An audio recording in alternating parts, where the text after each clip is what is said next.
Yoda, what are you doing? Jared. All right. Well, if you guys are hearing the dog growling, I think that's Jared's comms. But welcome to the live stream. We're discussing the Nashville shooting that took place recently, and we're hoping that this conversation will be brought into a wider conversation about mass shootings and how we can prevent them and some responses and things of that nature. So I'm going to go around the horn and introduce everybody. First and foremost, we got Les with Pegasus Test. Les, thanks for jumping on tonight. Hey, glad to be here, Brett. He is a regular on the stream. He was a veteran, served in the United States Marine Corps in early 1990s. He's a veteran of Gulf War. He has his own tactical training company called Polaris Tactics and Simulations Division. And he has his own shipping logistics company called Polaris Worldwide Shipping. Did I butcher that or I get that Worldwide right? Logistics. Come on, get it right, Brett. So I couldn't hear over Jared's dog growling. Or maybe that's Pang and enjoying a nice dog meal. I don't know. It's we all had some bad tacos and all right. So without further ado, let me introduce the good doc, Dr. Christopher Larson, accomplished author. He's the original founder of the One Shepherd Leadership Institute, going over 40 years strong, and his sidekick, Comrade Commissar Pang. So appreciate you guys jumping on tonight. Cool, good to be here. All right, next we got the good Bruce at Camp Armament. You guys should know who he is. He's a regular on these live streams. He's essentially my sidekick here on YouTube. Hard to find any YouTube videos of mine that he's not in. But Bruce is a former aircraft mechanic. He's also got his own YouTube channel called Bruce at Camp Armament, so make sure you check him out. Bruce, thanks for jumping on tonight. Thank you for having me, Brent. All right. And last but not least, we got Jared, 2 Alpha Solutions. Thanks for jumping on tonight, brother. Appreciate it. My competitor during the Grunt Proof Sear Challenge that just wrapped up last night. So you guys haven't seen that, be sure to go and check that out. But was that your little buddy growling, or who was that? It sure was. He's calmed. He's calmed down now. He's licking the couch. So he's been running and playing all day, so he's tired, and he was down here rolling around on the floor growling. So gotcha. All right, guys. Yeah. So that is our panel tonight, and as always, I'm going to kick it over to our starting pitcher, Pegasus Test. You got the count, brother. All right. So unfortunately, we've had a very tragic shooting in Nashville, but this one's a little different. This is the first one in a private school that I know of. Usually they're in the public schools, very large public schools. This one is in a fairly small private school. And also, despite what everybody's saying, it's a biological female. They can be trans or whatever, but it's a biological female. And also, far as I know, no school shootings have been committed by females. So this is kind of an interesting one. It's gone to a place that hasn't gone before, i.e. private schools, with a gender of individual that doesn't normally perform this type of act. So is this the harbinger of more to come, or is this just an anomaly in a horrible incident? And I hope it's an anomaly. I hope it doesn't happen again. But this brings up what we need to talk about, which is how we're going to harden our schools so the bad people can't get in and harm our children. Yeah. Oh, sorry. We're gonna go around we're going around the room. Sorry. I'm next, Doc. Okay, I know you're not here very often for these things, but it's always less than me. All right, that's the order.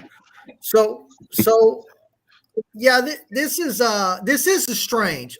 First comment I'm going to call it. Someone said, "Yeah, I agree. It's weird." David said that. Yeah, it's kind of weird, right? Like here we've got a female who obviously has some psychological issues and gets some firearms. Parents are aware that she has. They're at least concerned that she has firearms because they've had this discussion with her and she's apparently told them that she doesn't have them anymore. So this is a discussion that the family has been having. And then she decides that she's going to go into a school and shoot some kids for whatever reason. I think she goes to one school first she's not able to get in, and you guys correct me on this. I'm not completely spun up on the sort of pre-story, but then she goes to this private school, which she was a student of when she was young, and she's a lot older now. This isn't like recent. This was like 10 years before, when she was in this school, or maybe more.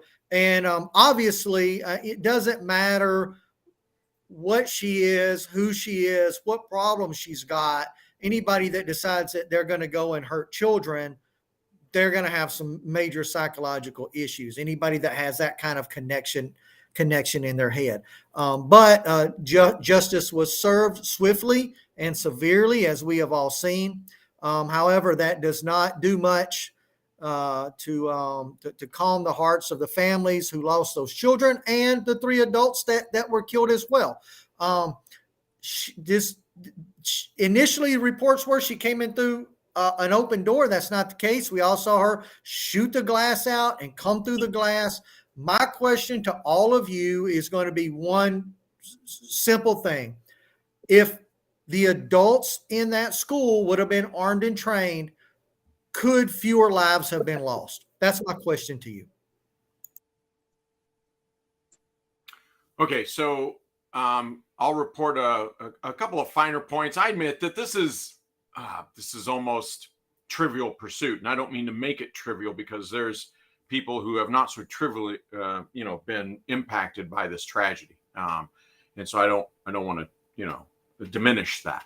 But point in fact, this is not the first private school. It might very well be the first private elementary school. I'm not sure about that, but there's private high schools that have had, a tragedy of, mass violence. There's certainly private colleges that have experienced this. So it's not the first private school. Neither is it the first biological female. There's more than one, but one that pops to my mind immediately was, maybe a dozen years back. It might have been a little longer, but it was a college professor, female college professor at a university down, I want to say in Atlanta, Georgia. And she was getting reprimanded or something like this. I mean, she wasn't even being fired, but there was some part that she perceived as an injustice, and she went in and summarily executed, I think, 6 of her peers. So, it's not the first female shooter here in the United States. For a mass killing, or even a mass killing at a school. So unfortunately, these things are rare, but they are common enough in, the human experience that I don't think we get any, going back to that Trivial Pursuit, I don't think any of this is new. So for what it's worth. Well, I think the solution is very simple. There's no way for you to mitigate, and let me use the word threat, this kind of threat 100%. In that case, all you can do is bolster your defense, or put more armed security in school, or any place that we think might be vulnerable. Might not just be school, shopping mall, or anything else. Right. Hey guys, I'll take Bruce's hit the gauntlet he threw down, and I'll say, yeah, I'm not expecting, well, it would be wonderful, but I'm not expecting the sort of school protection afforded to, let's say, schools in Israel. Okay. I'm just saying, when will America protect their children and take a mindset that their children are as precious as their money in the bank? The place with the hardened outside and the all sorts of entry barriers and entry detection, armed guards with body armor, and moving. When they move their money, think of this as children. When they move their money from one bank to another, there's armed guards with them, and there's armored vehicles and all this stuff. So we don't have to go to Israel. I'm saying, here in America, when will we start treating our children as precious, as preciously as we treat our money?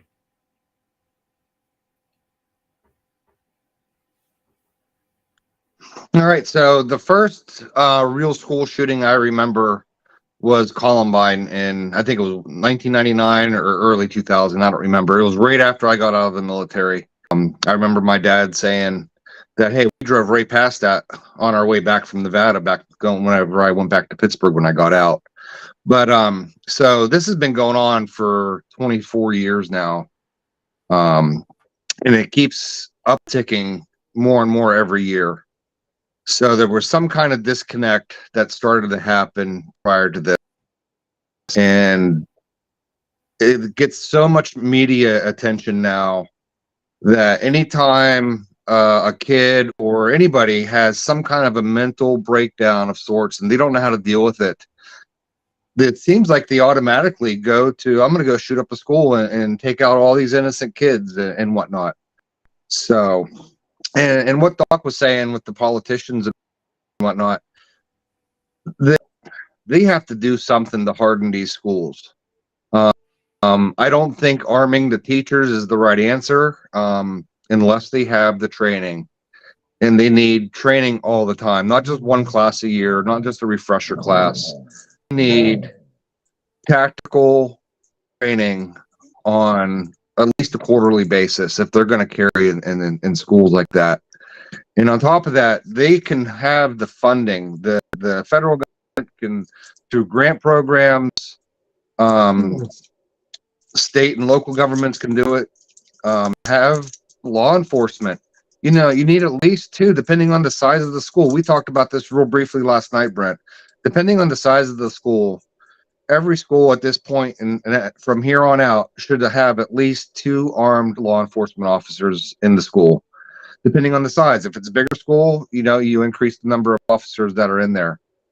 And you could also look at private security, just like nuclear power plants have. They have private security that are armed with teens. And they have their own training program. They have their own training grounds. So you can combine security with law enforcement in these schools. So you have at least a law enforcement aspect there. It takes funding, and we have to get the politicians and the governments, federal, local, and state governments on board with this, or we're just going to end up losing more kids. All right, I got a few things I want to put specifically for this this shooting. So first and foremost, you know, kind of piggybacking on what some of the other guys said about, you know, teachers having the ability to be armed. And I don't understand for the life of me why that's such a big deal, right? Every single day that you go anywhere, you know, go to the grocery store, Walmart, freaking Target, fucking filling up your gas at the pump, there are armed citizens all around you 24/7. All right. Unless you're going into the terminal of an airport or into a federal building, you're most likely going to have, you know, statistically an armed citizen somewhere in a decent vicinity of you, at least if you're in a freedom loving state like Texas. All right.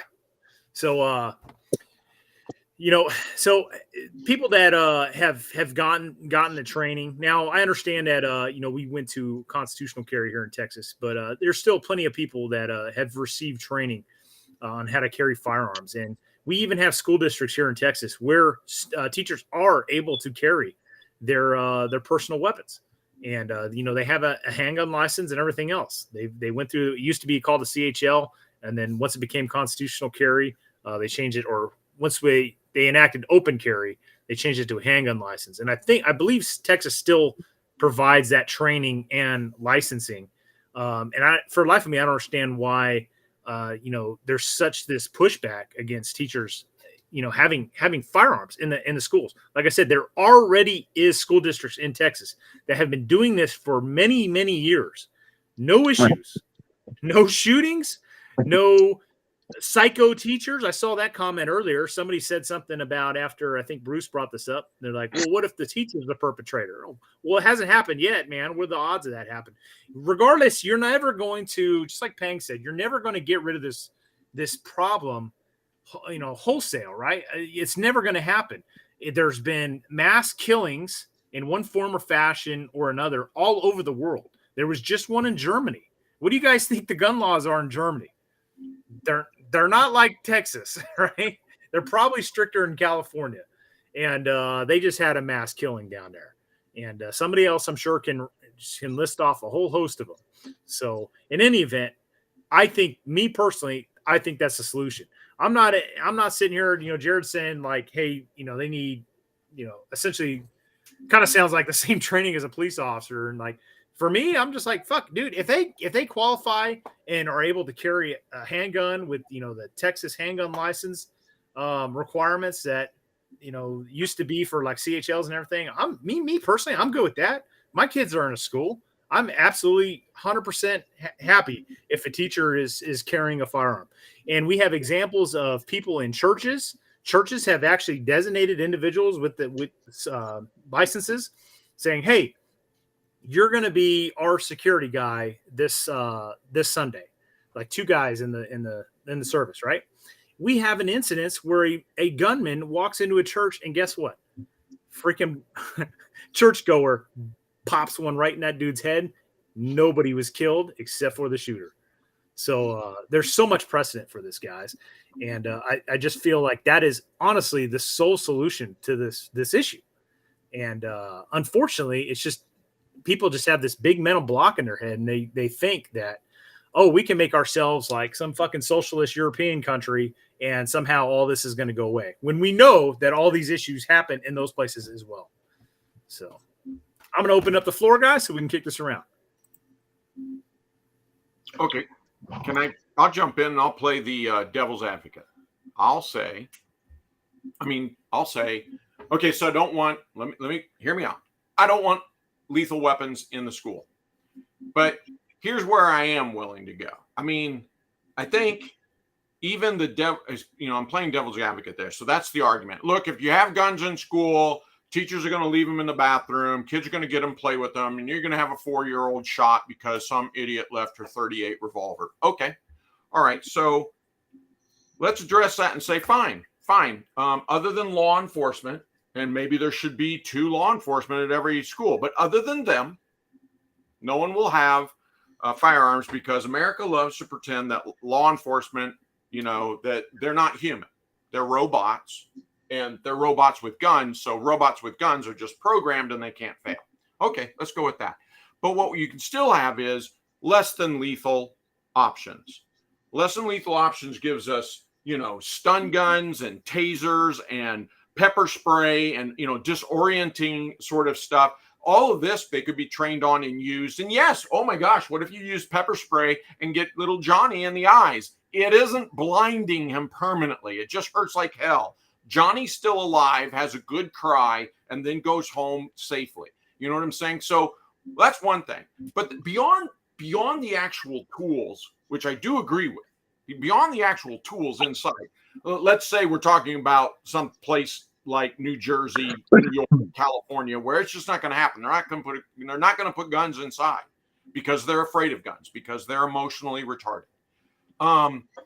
But that's an actual Freudian quote that they're emotionally retarded because they have a fear of weapons.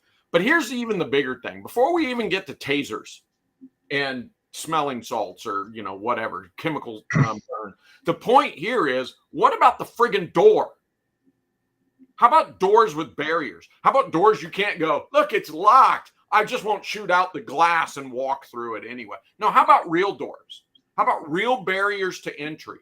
How about real windows that can close down, and all of these things? The window can be higher up so that you cannot scale it, so that you still have daylight into the classrooms, but they just can't be, conveniently shot through at hip level by some madman. How about those sort of things? Because we can harden our schools. You're like, oh, but we would have to build new things. Yeah, God forbid we'd have to put some money into it. But what's wrong with those solutions? Hardened outside entry and non-lethal solutions inside. What can I just say? I'm for that. However, Uvalde, freaking teacher leaves a door ajar, suspect walks right in. So I'm for all the above. But it's. And that's also a training issue for the teachers and the school administration. That should be part of their yearly training whenever they go back to school or whatever, however they do it, their teacher and service days, whatever they call it, wherever they're at. Don't leave doors ajar. Don't prop doors open just out of convenience. They're closed for a reason. Leave them closed. Well, one thing that'll go help that, although I freely say no one will ever do it, is unfortunately when the next one occurs, and it will, and it finds out some teacher propped the door open, fine, charge her with the appropriate accounts of murder. That'll solve your door problem, but I guarantee you there is no prosecutor out there that will do it. At least that accessory is- to the fact. Well, some type of punishment, maybe you make it financial rather than some type of penalty. And Les, I don't disagree with you on this, on your suggestion, but to be proactive, there's some type of yearly bonus. You get teacher union teacher of the year if you found a door that was propped open and you reported it, something to that effect. I mean, I work in the corporate world. I know a lot of you also work in the corporate world, and those of you that are listening, there are ways management can put things, policies in place to ensure that over a period of time, people start doing what they're supposed to do, or those people get gone. That's particularly true when it comes to safety, and this falls directly under safety, right? So there are policies we can put in place, but the first thing that has to happen is those, in this case, school boards, but this applies to the workplace. This applies to anywhere, not just schools. It's a tragedy when a child is absolutely killed, but this happens in the workplace too. My workplace takes it extremely seriously. There's always things we're looking at that we can do better, and scenarios that we're thinking about to harden our buildings and allow those to come in and go out freely that are supposed to be there, and stop those that are not. Something we're constantly working on. If the school's not taking it seriously, if they're thinking, oh, it can't happen here, they're asking for it to happen there. We have to get all the schools on board. And parents are the ones to say this, to show up at the school board meeting, whether it's private or not, and saying, what are you doing to ensure that our children are safe? Hardening Bruce? the doors? Go ahead, Les. No, you just hit on a great point there. The parents' responsibility. Because there's two things in the public school for sure. I saw it as a parent and stuff. The school and the PTA are working against the parent. Back during the Obama administration, Michelle Obama came out and said, parents, be involved with your children. I can tell you that the school system will do everything it possibly can to keep the parent out of the involvement. So the first step to hardening the schools is parental involvement, even if you have to cram it down the principals and the PTA's throat. Second thing is, let's not wait for them to do something. If you have students in that school, the parents should band together and solve the problem. They show up. And you know what? Yes, you can say, no, armed parents can't just show up to the school. That'll make national news real goddamn quick. Let me tell you, that will bring the kind of heat down on the school where they will have to listen and they will have to accommodate. And I'm pretty sure a legislator, if they're pretty smart, can find some legislation that where me as an employer, I have to release my employee to go do his school guard duty once a month or something. This is something that's really in the hands of the parents, and the parents really need to stand up and force these things. And when the PTA comes around for their money extortion schemes they have every year, why don't the parents demand, well, no, this year you're not buying some trip for the band. You're buying bulletproof glass. You're buying hardened doors. No, you're going to sit there and buy a salary for an armed security officer. I want to comment on the, as far as hardening the schools, I'm sorry, Brent, go ahead. I just want to comment on the hold the teachers and charge them with murder. And I just think that's an unreasonable expectation. And the reason I say that is because are you going to charge some employee of some company, that leaves a door ajar if a school, an active shooter walks into some random business, right? You're not. So I don't think we should hold those teachers to that same standard, right? And then who's going to want to, I almost want to equate this. It's a distance example, but sometimes people have unreasonable and unrealistic expectations of people, and law enforcement officers are one of those. People think that they need to be heroes that can't make a single mistake, right? They're human beings, right? Teachers are human beings. People make mistakes. Servicemen make mistakes. We have aircraft crashes all the time. Guys that are really trained very well, and they do something stupid accidentally, and it costs the lives of several crewmen, right? Happens all the time. Human fucking beings. Okay. So I don't think that's a reasonable expectation to charge teachers with murder if they, for whatever reason, leave a door ajar. And I want to pull up a case study real quick. This is I think from the 1980s, and this is probably what would happen if we hardened doors. Like the suspect would find her way around it, right?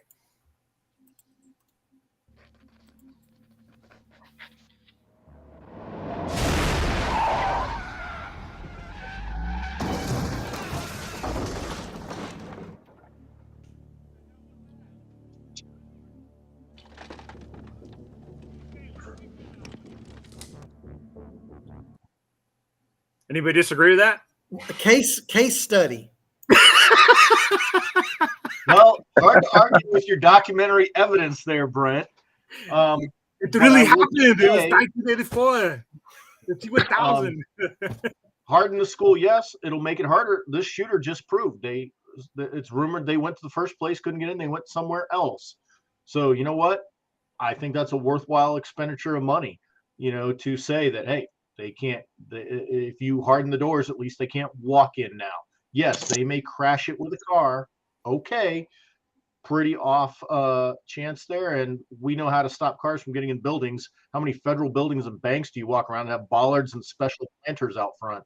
That's what it's a mitigatable risk. Yeah. And I'll say that as far as hardening the doors, I was going to say that they can put door monitoring systems on all these door schools. So there's a central location that they can tell if a door is left open, propped up, it's unlocked. It's on every single prison across the country. They can do it on schools. And many corporations, Jerry, many companies have this too. You're absolutely right. Absolutely. The moment the door's propped open, an alarm comes into the security desk and goes, you've got a door propped open at location, whatever. And then you would send that armed officer to go check that door out. Or if that door's forced open, if someone breaks that door open with the crowbar, same thing, a forced entry, it can be reported in. I don't know how expensive that is. I know a whole lot of big corporations have that technology, and I've had for a long time. And it's not expensive when you're starting to look at the lives of our children.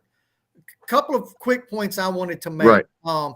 In terms of the teacher being the perpetrator of a crime, guys, that's always the case. I mean, first of all, we don't have to allow our teachers to be armed for a teacher to decide one day they're going to go shoot up a school and bring a gun from home. Okay, all right.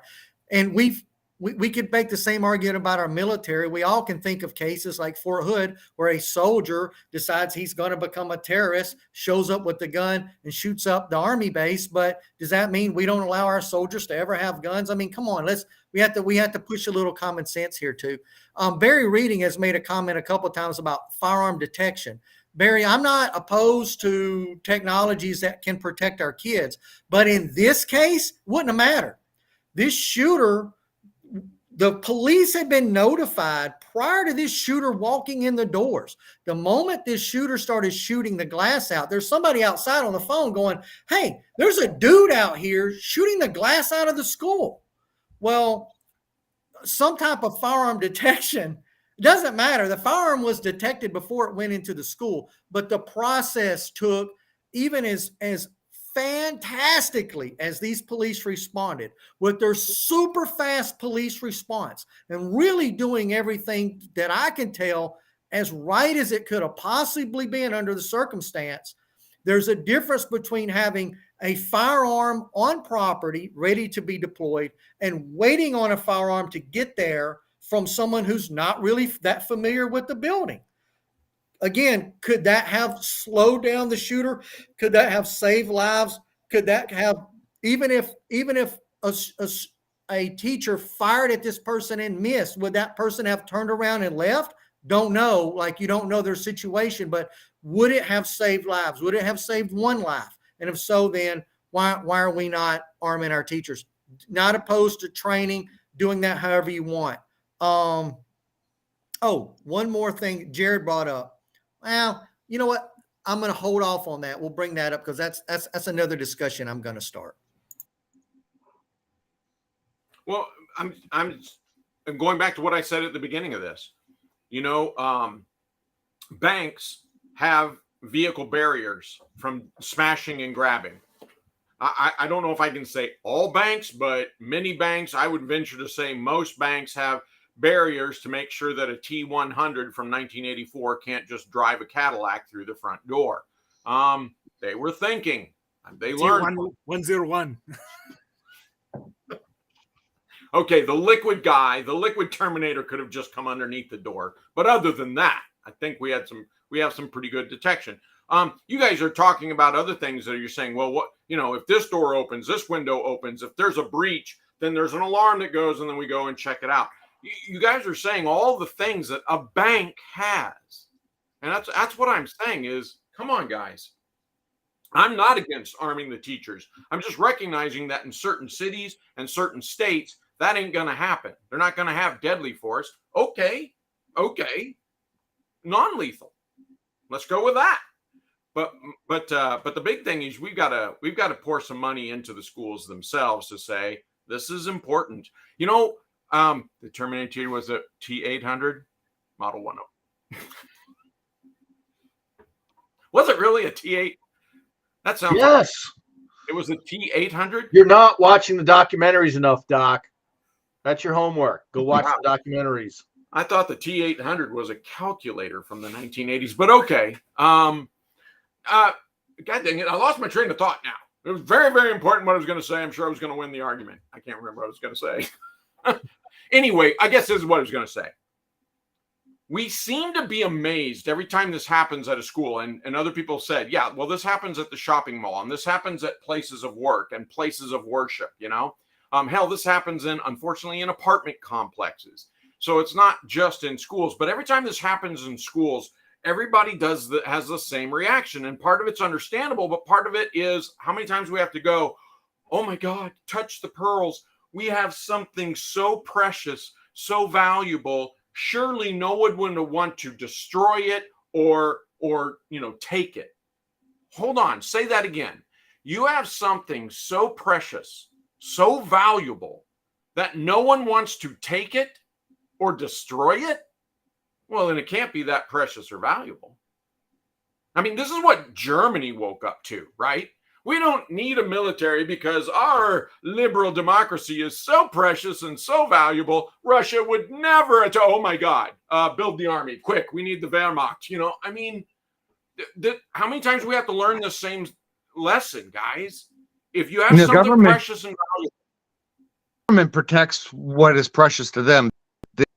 It protects their money and their assets, and they leave the defend for ourselves, more or less. You're exactly right, Jared. Hence my point.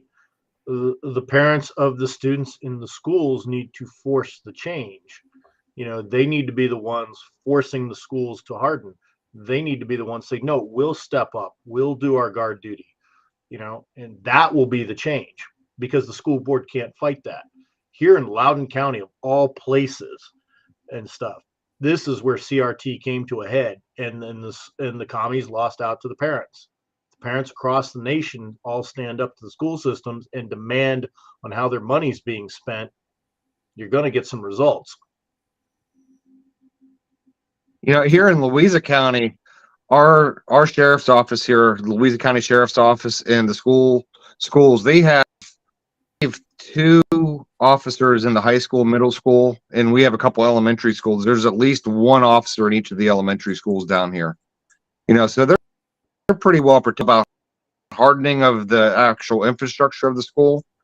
But they're closer to being on point with security here in Louisa County than they are in a lot of places. And I'm sure there's other places that are even more so than here. But this is a very rural county, only 36, maybe 40,000 people in the county here.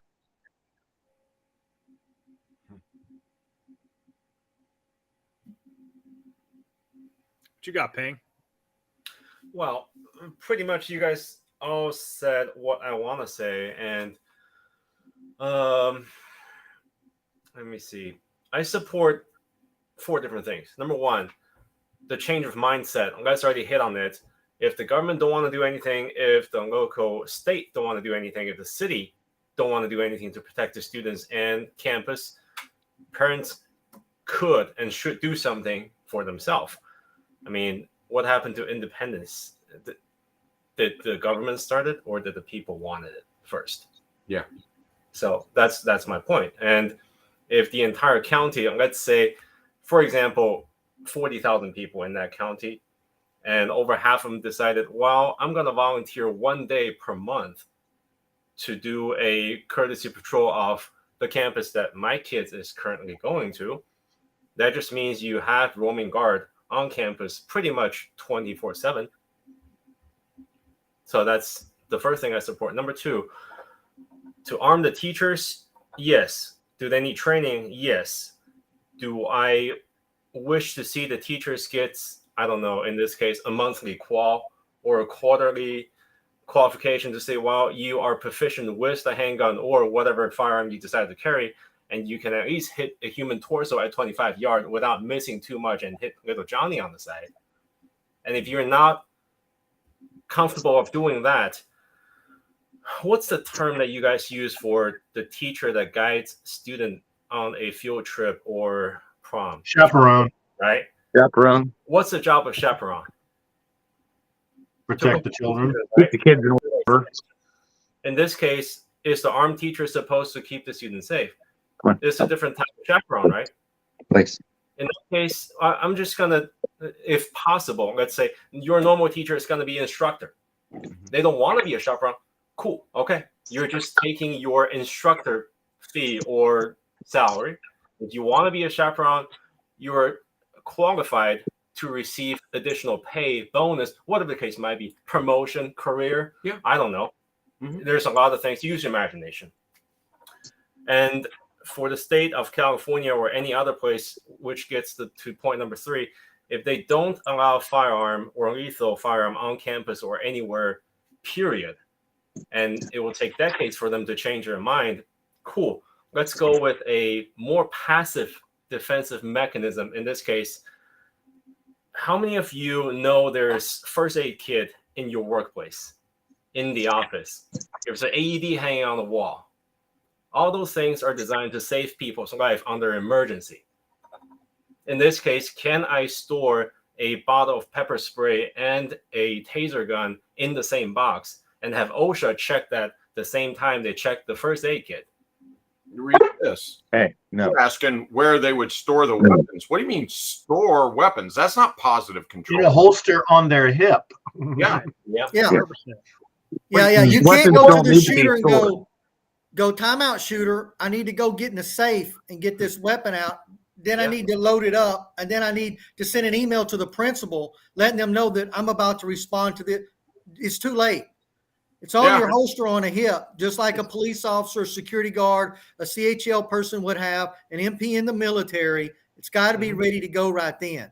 It's I not just like- mean, you got to have rules in place, all right? You can't have the coach out there in his 1970s gym shorts with the 1911 stuck down in the waistband. But there would be approved gun belts, approved holsters, approved firearms, approved ammunition. This all goes through the school board, and then once you've maintained your proficiency, which you would have to do, and you can show that you can carry that weapon secured on your hip, then you're cleared to carry it. And there'd be multiple teachers that would be willing to do that within the school. There'd be rules for that. And yes, there may be bonuses for that, like a hazard pay almost, right? But at the same time, and this goes back a little bit to what Les says, if you're that person and you fail to respond when it's time to go, you're done. You're never a teacher again. You lose your teacher's license. You have to go find at least another career path. Everybody needs to not be thinking of this as, oh, I joined the military so I could get free college. I don't know why I'm sitting in a freaking hot ass vehicle in the middle of Iraq. No, you're a soldier first. That's what you're there for. And if you're not up to it, don't start taking the money. And then when it's all of a sudden it's time for go time, you're not willing to do it. We have to have some kind of way to validate that, right? I don't have a 1911 on my hip right now, but underneath this shirt, I got my short shorts from the 1970s. Just to circle back to another thing, just recalled when my kids were in school, in the public schools, one of the things I purchased for them for their safety was a bit of backpack armor that could stop pistol caliber rounds. Each of their backpacks had it in there. And, I didn't just purchase it and put it in there. I bought an extra one and actually went out and tried it. And you know what? It did stop the rounds. And every day they went to school with that in their backpack. So as a parent, that's a cost you can bear. And at the time, 10 years ago, that was $125 expense. With inflation, okay, you got to drop $250. Seems reasonable. Another thing, if law enforcement or whatever, a private security firm is in these schools and they're going to have ARs, they don't need to be in safes. I'm just going back to the where they're going to keep them comment. They need to be slung across the front of these security people, the law enforcement, all the time. They need to be carried around the school. Is it going to be scary for the kids? I don't know, but they need to understand that it's there for their protection and their safety, and it's not a scary thing for the kids. Yeah, that's a good question. And I like to know what you guys think about that. But I mean, let's think back to when we were all kids, right? I mean, we were all kids. Okay. Believe it or not, y'all, I know it seems like a long time ago, but we were all kids, and maybe we all have kids, or some of us, maybe even grandkids. We can ask our kids, is a police officer scary to them? Is a soldier or Marine scary to them? I remember whenever I saw someone in a uniform, I was like, oh, that's cool. Maybe that's something I want to do. Look how shiny all that stuff is, right? Like, that's a person of authority and it looks cool. All right. Most kids, when they grow up, will say, want to be a fireman, or they want to be a pilot, or they want to be a cop. Something with some uniform that looks professional. So I just don't know that if kids are unbelievably resilient. I say this as a parent. They're unbelievably resilient. And if they start out from the very beginning seeing armed teachers, I don't think they would ever bat an eye to it. It's just the way the world is to them. I don't think it somehow hurts their childhood or takes away their innocence or any of that. And maybe I'm wrong, but just speaking from experience, knowing what I know about kids, I was always armed around my daughter. I can tell you this. I was always armed around my daughter. I remember being in Walmart one time and we're goofing around and she goes to punch me, right? And she punches me right in the pistol. I've got it on my side under a t-shirt and she screams out, "Dad, your gun!" Right in the line in front of everybody, right? She was probably like 6. And I'm like, shh, that's a huge pager, everybody. Calm down, right? And this was more than 10 years ago now. But she's never afraid of that. It just was just normal business for her. I remember her being surprised when she went to some other kid's house and the other kid's dad didn't have a gun on his side. She thought everybody's dads had them. So I don't know, guys. I'm off on a tangent here, but you are, but I don't think you're incorrect. I do want to address Mac 14s. Look, you're right. Mac 14, you're right. It's not going to be a deterrent to a deranged killer. And I think we recognized that earlier on this. I think that there was some consensus on that early on in this live feed tonight. But what we're saying is it will be a deterrent for some, and for others, it won't be a deterrent. We're not going to see the end of mass murder or anything else. What it will be is a very, very quick antidote. So they'll kill 1 or 3 or 7, and then the other 6 people will go, oh my gosh, look what's going on, and they will end that person's life. So it's not about being a deterrent. It's about being the antidote once you realize, well, we're infected. All right. So I'm sorry. Go ahead, Brent. But no, I was just going to add on that is, we've seen time and time again, the second that many of these active shooters are confronted by somebody, could be a civilian with a pistol, could be a security guard, could be an officer. Even when they're armed with a rifle, the second they start, they as in the active shooter starts taking rounds, they end up barricading into a building or a room, and they end up killing themselves many, many times. So I'm not even going to say an officer needs to walk around the school with an AR slung across his chest. I don't see why it can't be in a rifle rack in his, school resource officer office.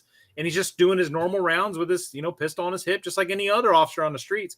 The second he responds to an active shooter and starts putting rounds on that active shooter, guaranteed that active shooter is not going to just carelessly walk out in the hallway, shooting unafraid of those rounds. He's going to retreat into probably a room or some other type of cover.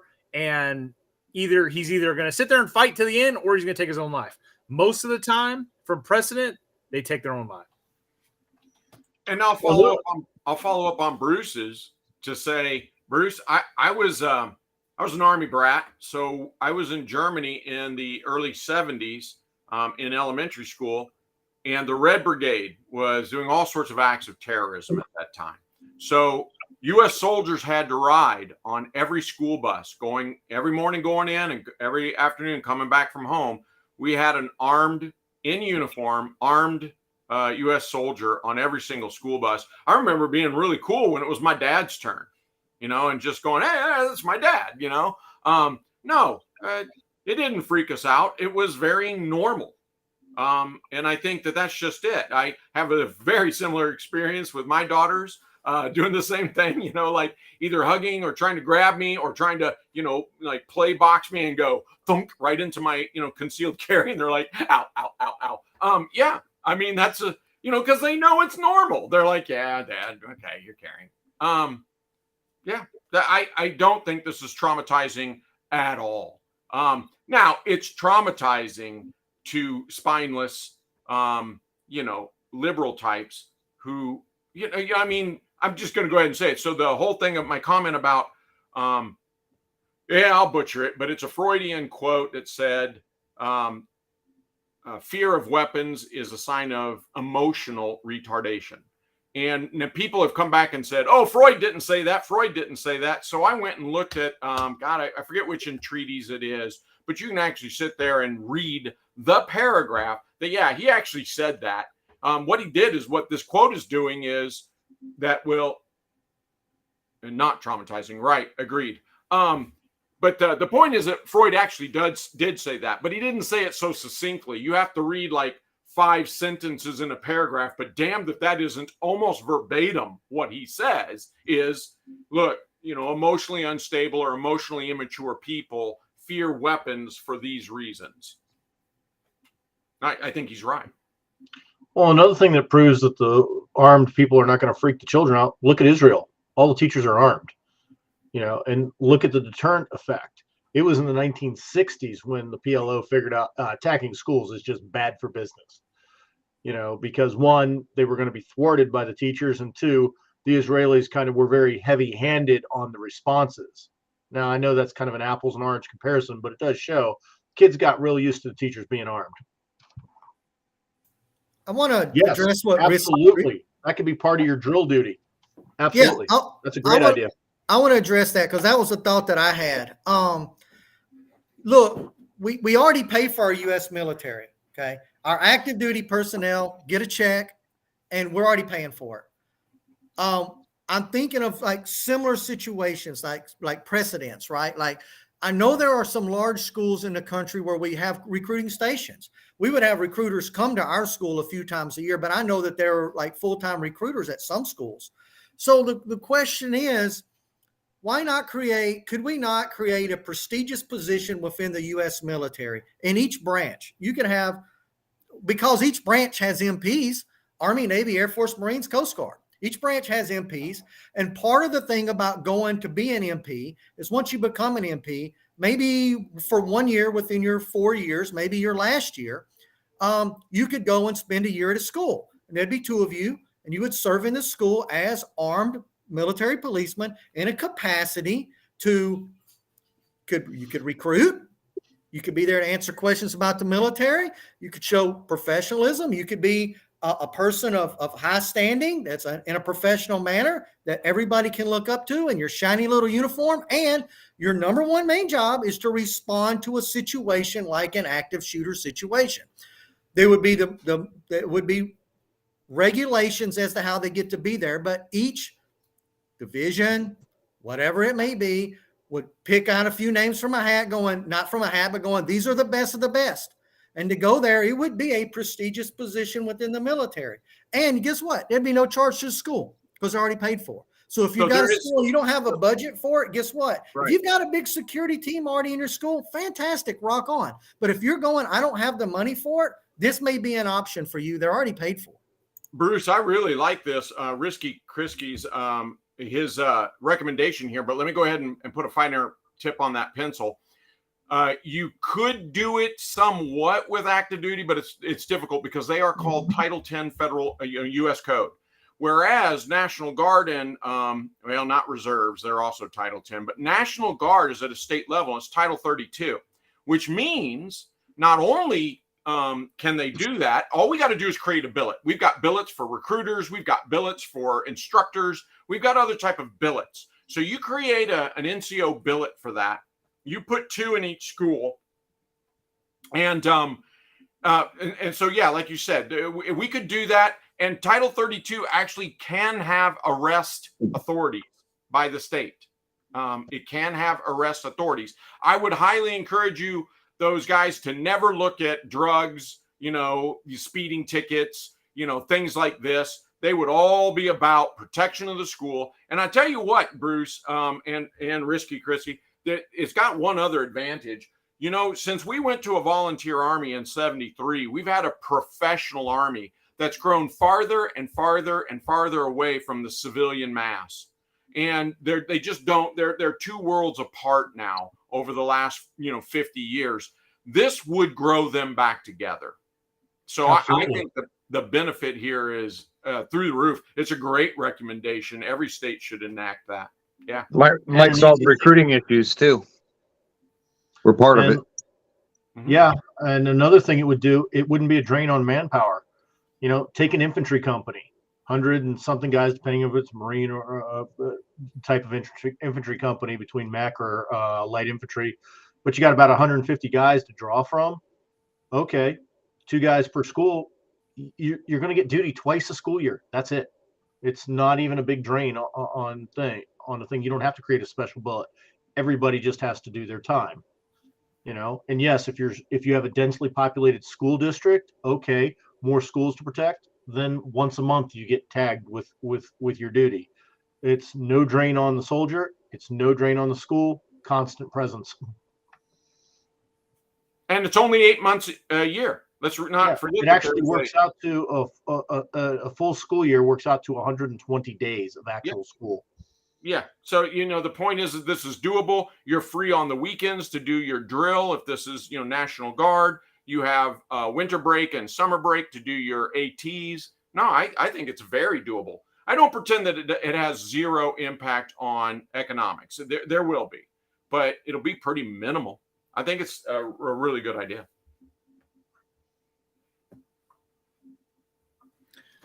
Stoker, I saw your dissenting comment there. If you want to jump in here, man, I sent the link. So it'd be nice to have a different opinion on this. Go ahead. I got a point I'll throw out there because I think Jared touched on this before. I think it's important, and some of you guys in chat have touched on this too. Jared had said something about the media. I'm paraphrasing here, causing some of the copycat shootings. My thought as well, this started, we can think back to like Columbine, which may be probably the first one I think most of us probably go to, being someone going into a school, decide it'd be cool to shoot up the school.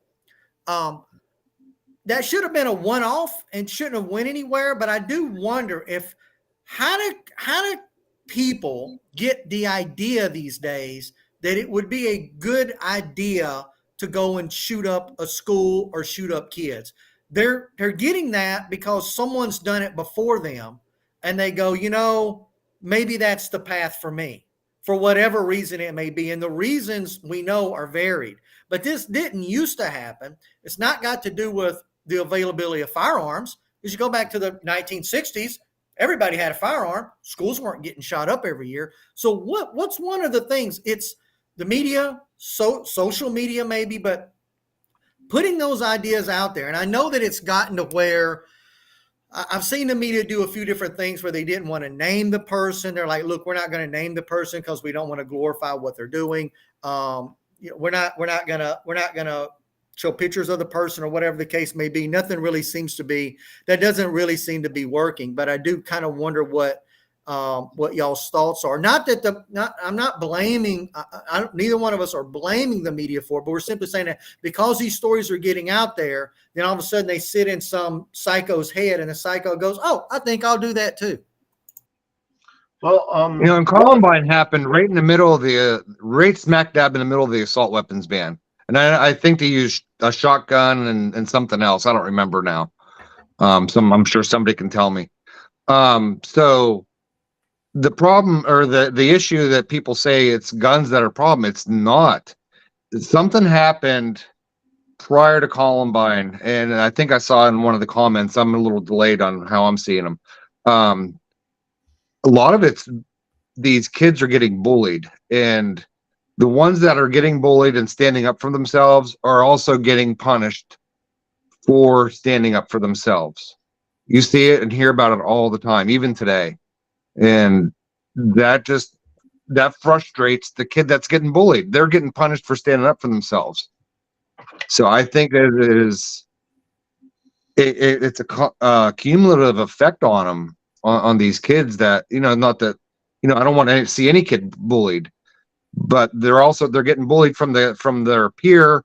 And now they're also getting bullied from the system itself for standing up Jared, for themselves. You just nailed it. You just nailed it. Because I always remember, even back when I was in school, there was always like, it takes two to throw a punch. Both parties are always guilty. No, sometimes you have to defend yourself, and the school never recognizes that.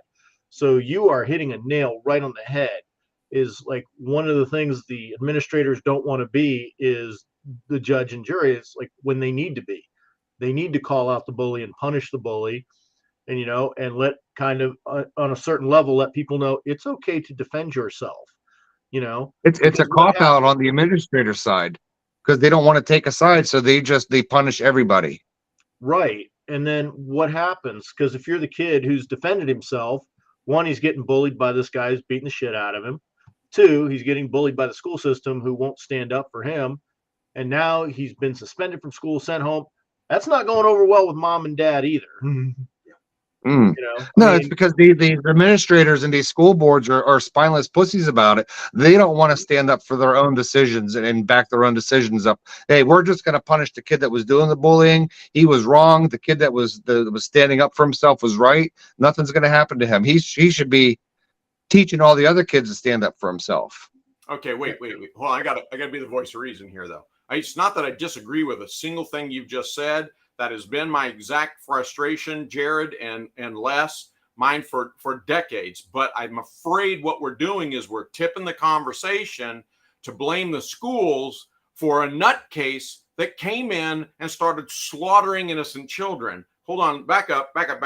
You're right. There are systematic issues here, and I'm willing to address those. But I don't think it's fair to call the school itself is a victim here. The community is a victim. The administrators are victims. Let's not blame the victim for. We're not blaming the victim, Doc. No, we're diagnosing part of the problem. Well, then let me go back up. Then let me back up to 1930s.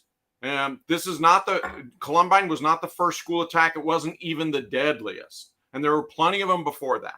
Right. You go back to the deadliest. The deadliest is the Bath House massacre, school massacre in Bath, Michigan, and 34, whatever, where it was. And the guy blew up half the school, and just dozens and dozens and dozens dead, dozens more wounded. It was horrific. And there have been others. What was different between then and now are two critical things. In 1981, all news media. All broadcast news media, radio, television, any of that, was purchased by entertainment divisions. They're entertainment divisions. And so we had no more, basically, we had no more freedom of the press after 1981. The freedom of the press was given over to whatever bleeds leads, because we need to make money. We are a profit entertainment division. So keep that in mind and go, oh, so they have to report on anything sensational. We've got yellow press now. They have to report because they're chasing profit. So this is a big change in 1981, and CNN starts up not accidentally, because everything is round-the-clock news and it's sensational. That's one thing that changed. Right about that same time, there was another fundamental change, and that was that the Democratic Party said, hey, we're going full-blown socialist. We no longer believe in individualism. What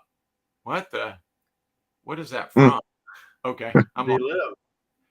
All right, I'll come back to that. Anyway, the Democrat Party gave up individualism and individual freedoms, and they said, no, we believe in collectivism. Right about that same time, late 70s, early 80s, we believe in collectivism, socialism, and we want to undermine individualism any way, shape, or form that we can. And of course, that comes to America's First Amendment rights and America's Second Amendment rights, as well as others, but those two most critically. So they came out against the Second Amendment and the First Amendment. And so what happens here is, as the news media seeks a dollar to broadcast Columbine and sensationalize it and get the most hours competing against all the other news medias so that we get the profit and that news media entertainment doesn't get the profit, the overall above both of us is the Democrat Party, who's going, wow, this really works well into our narrative that individuals can't be trusted with First Amendment and Second Amendment rights. Individuals can't be trusted with human rights. And so, they're not going to stop that. And you're saying, well, why aren't we hardening our schools? Well, the Democrat Party doesn't want to harden the schools because it furthers their narrative. And here you've got, it's not that the news media is so entirely bent. Yes, I know somewhat they are, but they're not so entirely bent on the Democrat Party. The big thing is they're just going where they think the money is. Okay. And the Democrats are leveraging that. So that's your two big changes. Bathhouse, Michigan, boom. But you didn't see 8 more school explosions in the next 5 years. But that's exactly what you see from Columbine High shooting, is this explosion. And part of it is of new school shootings. Part of it is that the news media is seeking the dollar and went, wow, look how well that sold. Look, if you sell sandals and this brand of sandal sells just incredible, what do you want when you sell out of those sandals? You need to get more sandals. That was also the explosion of the internet too, Doc. Of course it is. All of that feeds in. All of that feeds in. Yeah. Yes. Well, they have a narrative they push for sure. Yeah. One case that specifically comes to mind happened in San Diego. Kid killed a bunch of kids in school, and everybody, the media was like, oh, it's a horrible tragedy, horrible tragedy. Well, he had moved there from Bethesda here in Washington, and all his friends flooded the local channels here with the emails he was sending every day telling about how he was getting bullied and how the administration wouldn't do anything. And all of a sudden, that story died quick because it turned out real quick. It was not a random shooting. The guy just happened in his random shooting to take out every kid who kicked his ass every day. Because the administration would not do anything about it, and they wanted to bully the kid that was being bullied and that got his ass kicked every day. I want to make one point, and then I want to address the super chat because I think it'll be an interesting conversation. So I was watching, and forgive me if I'm fucking this up. I think it was Legally Armed America, one of his videos, and he had read a news article, and it was like 6 killed in a terrible car accident, right? And some of them were children. And, it was like exact parallel to the death total there as it was in this school shooting. And the point he was trying to make is like, hey, these motor vehicle accidents happen every day. And the amount of people that are killed in these are just as severe, if not more sometimes, on a daily basis. And the point he's making is like these active shooter instances, although very horrific, happen very rarely, right? Mhm. So we kind of zero in on these because it's like this very graphic tragedy, but the reality is they don't happen very often. And when they do happen, they make national headlines, right? So we have to take that in consideration when we sit here and want to make big drastic changes to society, that it is very rare. And that's why I keep saying, like, I think this is just a simple solution. Just let people who are already armed and licensed to carry, or whatever the case may be, already have the training, allow them to carry in schools. And just like any other place in society, just like going to Walmart or going to the gas pump, there's people out there who are already carrying, trained, and just fucking let them carry in the school. So, anyways, I say that to I want to address the super chat here. And he says, no guards laws will stop the waves of violence until we stop letting people weak-minded, gross, immoral, and allow mental illness to be excused for bad behaviors. Evil is real and profitable. And I want to say that with this shooter, and you guys tell me if you're experiencing this too, I have seen at least twice now posts in social media that were like giving this shooter almost a pass, right? Because they are transgender and they have mental health issues, and like, I don't give a fuck. I don't give a fuck. They killed 6 people, 3 children, and 3 adults. I don't give a fuck that they're confused and they have mental health and somebody failed them and didn't get them the help they want. They murdered 6 people. Okay. I'm not giving them a pass. I'm not praying for that person either. Fuck them. I hope they're rotting in hell right now. So, Yep. yes. Yeah. The thing about this is that, if you're weird, that's a big word. And I'm just going to let it stand like it is. If you're weird, people are going to think you're weird. And if society thinks you're weird, you're going to be a bit of an outcast. There's a reason for that. There's a reason when you're born with an extra ear or born with an extra arm that people don't want to breed with you, that animals don't want to breed with you. It's built into us that if somebody's weird, not you, Pang, but if somebody's weird, animals don't like other weird animals. Animals see that as weakness. When we see beauty, we don't see weirdness. We see perfection, symmetry, all of these things, right? We've all studied this. We all know this. I'm sure this is some Sigmund Freud thing out there somewhere. But if you decide that you're going to be weird, and if your parents encourage you then to be weird, and you've got a school that then encourages you to be weird, you should not be surprised as you grow up that you find life hard, and you find that you're being bullied, and you find that it's hard to get a job, and you find it's because you're weird. And this could be in any way whatsoever. I can get a giant tattoo on my forehead right now that says weird. And you know what? It's not going to benefit me in life. I can guarantee you that. It's going to become a hindrance. Well, you could go one step farther in the immortal words of the great Bart Simpson. No, I'm not like other boys and girls, and no, it doesn't bother me. If that's your attitude, you're not going to have problems in life. Look at all of us guys. We're not like other boys and girls.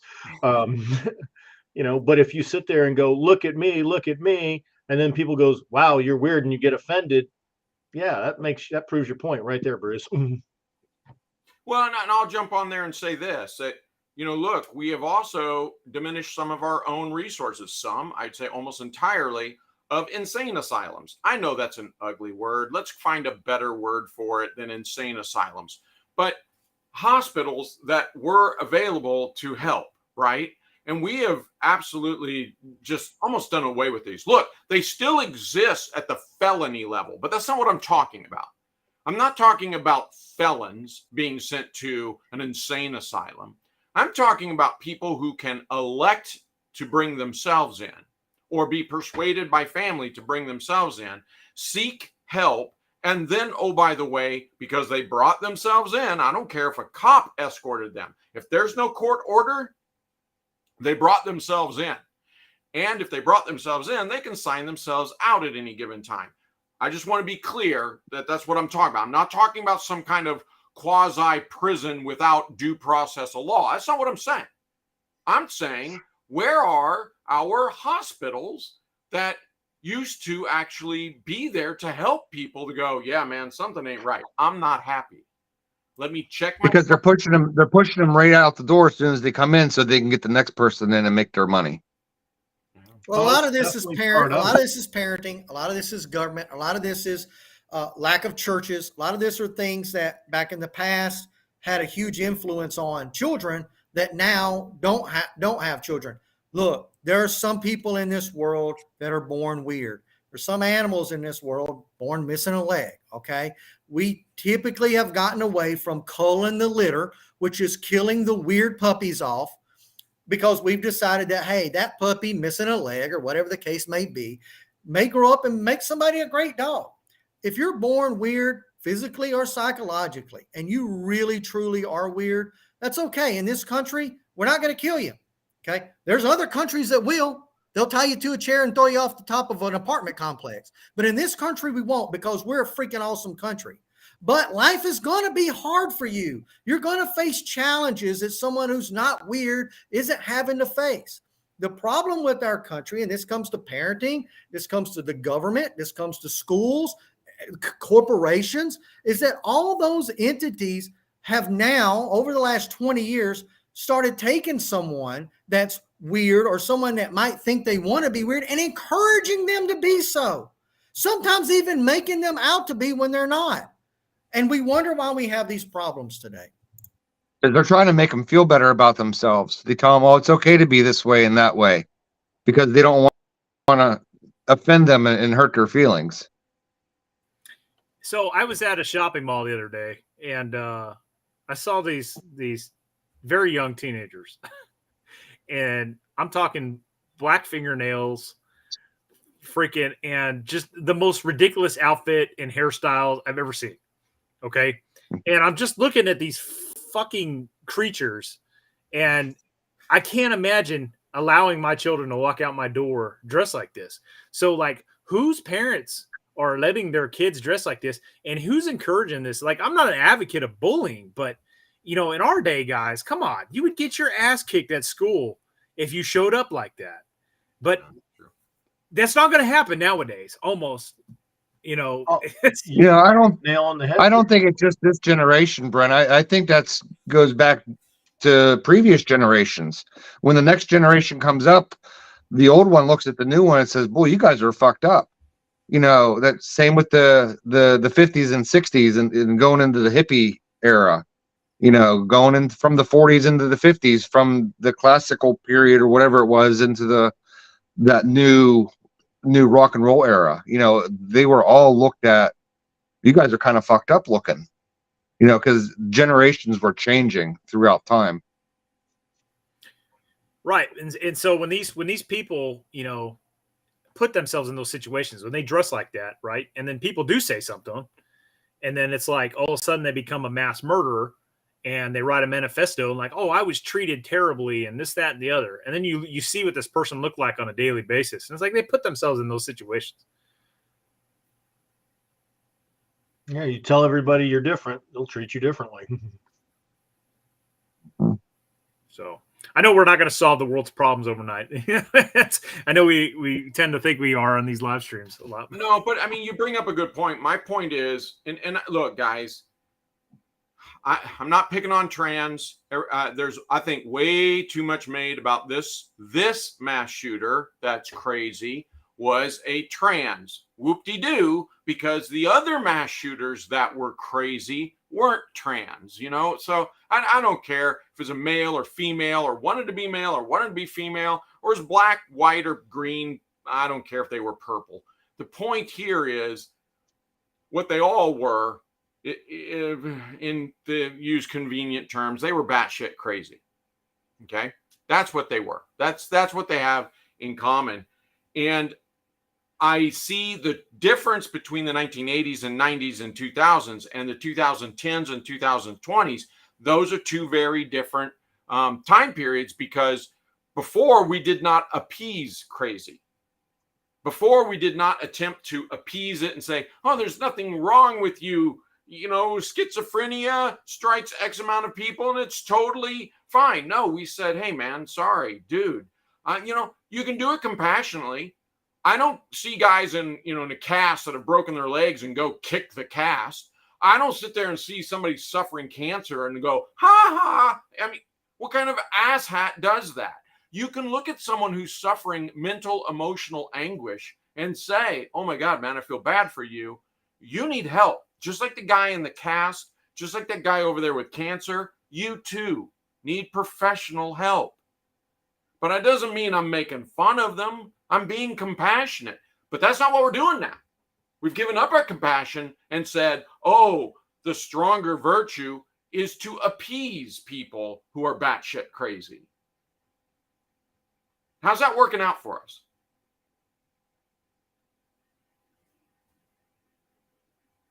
Yeah, I mean, we're letting people's weirdness be an excuse for doing stuff that's just not acceptable. Like people are feeling sorry for these people. There was a documentary of all things PBS on one of the school shootings in Oregon. Kid's name was Kip Kinkle. And the documentary, by the end of it, like, was pulling on your heartstrings that this poor kid was so disadvantaged and and that really the problem was his girlfriend was screwing him over, and that's why he shot up the school. And it's like, yeah, everybody's gets screwed up, girlfriends screw you over relations in high school. It's part of the high school experience. Yeah. But they used every excuse to make this kid who had severe behavioral problems, and you had to feel sorry for him. It's like, no, murder's not okay. And because murder's not okay, it doesn't matter if you have problems or not. It's still not okay. I haven't seen any laws out there that say, oh, you murdered somebody and this is the punishment for murder, but X asterisk down here, are you whacked in the head? If you are, then this rule doesn't apply. There's no laws like that. Yeah.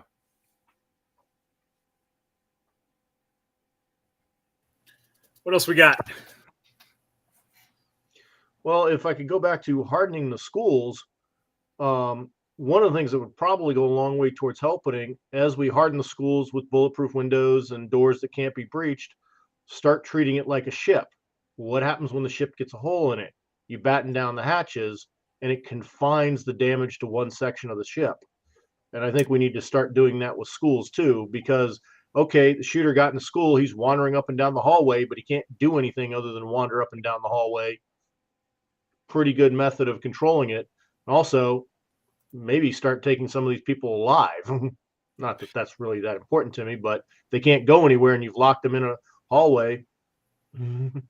I think that's become common practice in a lot of businesses and schools. Maybe not all, but that when that alarm goes off, that's an active shooter alarm, then all the doors are locked down and confining that shooter to one area. I think it's like the teacher's responsibility to go and lock that door, which should be a hardened door to keep them out of that classroom.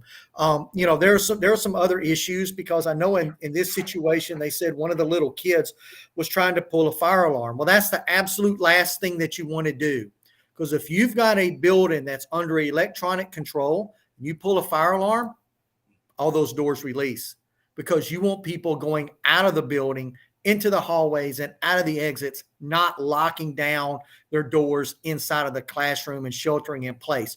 You have the exact opposite response for a fire alarm than you do for an active shooter alarm. So there are issues, right, that we have to solve through. I know one of the previous comments was, install magnetic locks everywhere. That'll fix the problem. Not if somebody pulls a fire alarm. It'll make the problem 10 times worse. It will unlock all those doors, because fire marshal rules are going to be, at least in the state of Texas, that whenever a fire alarm pulls, all electronic mag locks open, so everybody, wherever they are, can get out as fast as possible, not have to worry about opening a door handle. Okay. One of the things that I think Mingus said a while back was that, one of the things we have to do to our society is stop people from being gross, immoral, weak-minded, etc. Here's the problem with that, Mingus. If we were in China, maybe we could do that. North Korea, Maybe we could do that. Afghanistan today, yep, we could probably do that.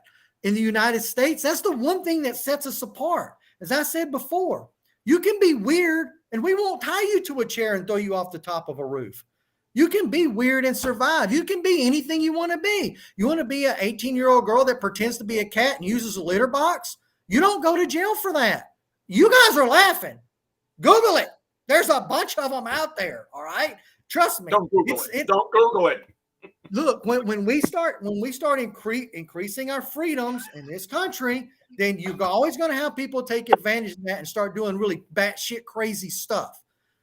That's the situation that we're kind of facing. So I think that the solutions that we're trying to give here are taken under the understanding that, look, people are born with freedoms. And in order for me to have the freedom to go and do what I want to do and worship the God that I want to worship and speak out against my government, there are going to be some people that take that to the extreme far corner of their mom's basement, and there's going to be a litter box there that they're using.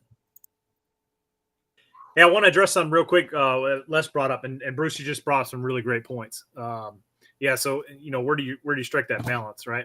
But I want to go back to what Les said about having unbreachable windows, right? Because that's a double-edged sword, right? If you make windows that are unbreachable and doors that are unbreachable, well, when you get that active shooter, like how are officers and first responders supposed to get into that building if the doors are locked? That's a double-edged sword right there. And then what's more likely to happen, an active shooter or a fire in a school? I would argue the fire is more likely to happen than the active shooter. So if you have unbreachable windows and there's a big fire and the only way out for these kids is through the windows of their classroom and they can't break them, they can't break the damn windows with their fucking desk chairs, then it's going to be like, oh my God, why did we have these unbreachable windows and bulletproof windows in the classroom? The poor children all died because they couldn't break the windows. Or the active shooter started a big fire in the school. What's that, Jared? I said, or the active shooter starts the fire in the school. In addition to him shooting up the school. That happened in the 90s. It was in a middle school at that, and it's before Columbine. There's two kids shot the living hell out of the girls' PE class by pulling the fire alarm, and yep. That sort of thing. So, yeah, but you're. I mean, not to negate what you said, Brent. I mean, there's not easy solutions here, and I hate to say it, but so when you said that, Brent, the first thing that popped in my head was, well, don't have fire escape windows. Have a singular fire escape door that is bulletproof, and it only opens outward. Can't be opened inside, and then someone comes like, well, it's glass. I'm going to shoot my way through it. Or it's some kind of, I'll shoot. Nah, it's actually bulletproof, dude. But now that's an expensive solution. One per class that opens out and lets them escape. Yeah. And it's still not foolproof for the reasons that Jared and Bruce have said. So it's not easy. It's expensive. Some of these solutions anyway, but some of them are quite affordable. But I mean, like I said, we pay to protect our money this way. No, exactly, Doc. There's risk with everything, and it's like, are bulletproof glasses the answer? Well, now it's something we have to think about. Before this incident, I don't recall them specifically shooting out the windows to gain access to school. Right. So you take a risk mitigation there. But also the defense should be multi-layers. I don't get this guy. He's ranting on and on about we speak of solutions and not rights, right? Like as if installing hardened doors in schools violates somebody's constitutional right. What the hell are you talking about? Well, furthermore, we're talking about giving, making sure that teachers have the right to defend themselves and defend their students. So that's a human right. Maybe I'm trying to figure out what he's talking about. Does he mean maybe giving the kid the right to life? Or maybe he means that, active shooters are just aborting children and that abortion should be legal. I don't know. I haven't followed it. Maybe he'll throw out a comment real quick. I haven't followed his. That. Yeah, I haven't followed his previous statements, but I do think from like a philosophical perspective, and this is one that I have, is that one of the things that I think happen with, and we'll say this of moms more so than men, but I think that moms will quickly give away rights to ensure the safety of their children. And I don't blame them for that at all. I mean, I get that, but they'd give all the rights away for everyone in the world if little Johnny gets to grow up and be safe his whole life and never have to struggle or be hurt with anything. But the founding of this country, we've talked about this before, every single one of our founding fathers put their life on the line. They weren't expected to survive that. They were going to be hanged by the neck until dead. And as soon as they signed the Declaration of Independence, and it just so worked out that way, right? And that's what he's saying. Okay, so let me go back down here. He said you can't be blinded by safety and neglect freedom. Yeah, okay. So I think I'm on page here. And Jack, you tell me if I'm off. But I think that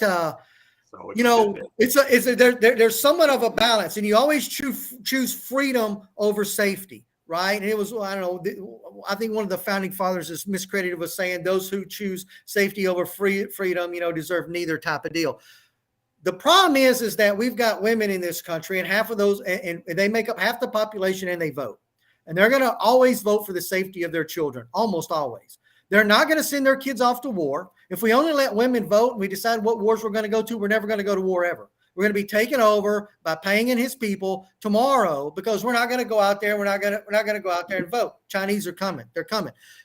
We would be a weak country. Now, we know, us men that are all here, we know we have to defend our country, and we have to know that because of that, sometimes children die.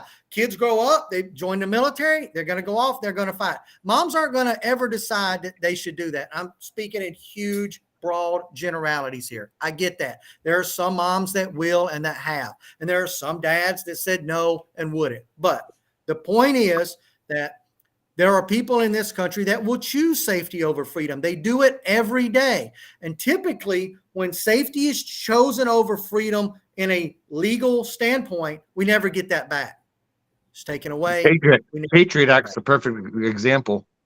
The Patriot Act is a great example, and there are so many more. Once you give that freedom up, it is so hard to ever claw it back and get it back because people become accustomed to the new process, accustomed to the new safety. And you know how everybody says, if you take a safety rule away and give a freedom, blood will flow through the streets. And when we're talking about our kids, they're not going to want to do that. So to Jack's statement, I kind of got what you're saying, but it's not the direction that we're headed. That's why we fight with this every single day. I think Jack is conflating shopping malls with schools. That a shopping mall has a bunch of adults in it and with families and parents and everything else. And I'm not looking to take away their rights, and we're not talking about that. We're talking about schools. We're saying minors. And I'm not even talking about college or university campuses. I'm saying minors, minor children who are incapable of carrying their MG34 or, Desert Eagle to defend themselves because they're 7. Okay. They can't pick it up. And we have an obligation to rescue them. And while I do agree with Bruce that overwhelmingly women will, and this, I don't even see it as a bad thing. Women are more collectivist, and they will surrender rights to protect their children. They absolutely will. And there's an overwhelming trend, but this doesn't mean all women. And as for them being women, if it was up to women, we wouldn't go to war. Hello, Margaret Thatcher, Golda Meir, Boudica, Joan of Arc. Do we need to keep going? I mean, if women have shown that when they take over in national levels, they go to war just as frequently as anybody else, or close enough, But anyway, I do understand what you're saying, Bruce. I don't disagree with the trend there. It is very clear. But I also think that Jackoff is not my name, by the way, that he's conflating public spaces with schools for minor children. And they're two different things. I just say two things. One, I'm just picking on Payne because I know he's a good guy and a fantastic American. Okay, so this I want to buy you a T-shirt that says "Fantastic American." You can wear it next time that you're on here. I'm giving him a hard time. And the other thing is age. Kids don't have rights. Kids don't get to vote. Kids don't get to go buy guns. Guys, kids don't have rights. That's up to the parent to decide. And so if you want to tell a kid you have to stand here in the corner for an hour with your hands beside your side and blow a whistle, guess what they're doing? They don't have rights. It's up to the parents to decide. So when it comes to a lot of those things, if we're talking about we're gonna put them in a school and we're not gonna let them freely come and go out of that school whenever they want to, guess what? We're already doing that. We always have. Great point, Bruce. Hey, Doc, a lot of people are saying Pang needs his own screen, but I don't think they understand that. That is your political commissar, making sure that your speech is regulated. I speak with my own free will, right? Of course, of course. He's a swell guy. The Chinese are our friend. Yeah, the Morse code with the eyes.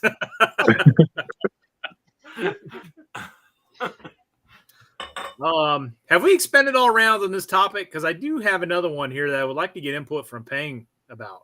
I'll just say one thing that someone just mentioned, that this is a big mental health issue. I think that's what we've been saying the whole stream. I don't disagree. We look for the common thread of what's the common thread here? We've got trans, we've got black straights, we've got crazy right-wing guys. Like they're all going to supermarkets, schools, whatever, like the bad things are happening. What's the common thread here? And I said this in the very beginning.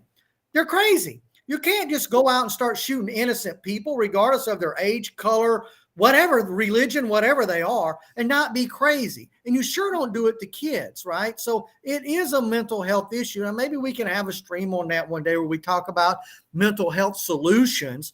But, I think you have to take things one step at a time. First, make it very difficult for them to do what they want to do. And then second, we can start treating the root causes of some of these mental illnesses that they have. And you know what? It probably is a stream worth having, because a lot of times these things start going down the road of red flag laws, and you get guys like myself and Jack who are out there screaming, hey, freedom, freedom, freedom. These are starting to encroach on freedom. So those are the sort of things that we have to talk about. But I do think that we have been pointing out that this is certainly a mental health issue. Anyone that starts killing innocent people, there's a mental disconnect there. Okay, can we agree that this person is a mental health consumer? Agreed, right? All right. So what were the warning signs? And I would say that they would probably have multiple prescription medications assigned to them. And so this kind of bleeds into a gun rights issue, because at what point, we're most of us, I assume, are against red flag laws, but at what point is this person identified as a mental health consumer and no longer able to exercise their Second Amendment right? Because that's a topic for conversation here. Well, I think the parents of this person actually asked them if they 30 years old, right? What's that? This person's almost 30 years old, so right. But the parents were still, I think, in the picture in some aspect, in some form, and I think the parent, they still had the guns or got rid of the guns, and they just basically lied to the parents and said, no, they're not here anymore, I got rid of them. So I think the parents at that point didn't have any other recourse other than that's, because they're at that point dealing with a 28-year-old adult. Yeah, I think Jay Hunt's got it. I mean, look, I also want all sorts of things, not the least of which is, the use of deadly weapons, right? I want them out of the hands of crazy people, but I'm not willing to preemptively take away anyone's human rights, the right to procreate, the right to express yourself, the right to defend yourself. I'm just not willing to do that until it's had due process of law, and no shortcuts, due process. Right. And I want to piggyback on this comment here, because, we just essentially, sorry, I was muted. I want to piggyback on this comment here because we just wrapped up 2 decades of global war on terrorism, right? So there's a lot of combat veterans out there and a lot of PTS, post-traumatic stress cases, right, that are diagnosed by the VA, and these guys are probably getting, payments for VA disability ratings and everything else. At what point does the government say, well, these guys have post-traumatic stress disorder, right? They're mentally unfit to own firearms. So this is the slippery slope that we tread here. If we say, okay, well, this person's a transgender on freaking 10 prescription medications that are psychotic type drugs, and we don't want them to buy guns. So I mean, this is the stuff that we gotta look at. But I would argue that there's probably, and I don't know, I'm just throwing this out there, I guarantee there's probably previous instances with this individual where she was picked up by maybe law enforcement for some sort of mental health something. Yeah. Almost guaranteed. Yeah.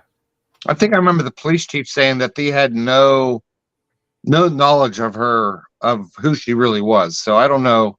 And that might have just been that local area. She might have been on somebody on another law enforcement's radar, not just the local one right there. She might have been on someone else's. Well, it's funny you bring up the radar thing. Is years ago I attended a conference with ATF because I was an FFL. It was put on in conjunction with the ATF and the Virginia State Police. And there had been an incident, and somebody had asked the question. It was like, what databases are you checking? Because how are these people getting missed? And one of the statistics the ATF said blew my mind. Virginia checks more databases than anybody. They check 14. Surprisingly, our super gun control states, Connecticut, California, New York, check 3 each. Wow. And then the next thing that blew my mind was there's a potential for 21 databases to be checked. In Virginia, who started the system of checks that the national system's battered on, used to check all 21 until the ACLU sued them and HIPAA, and they're by law forbidden from checking some databases. Yeah.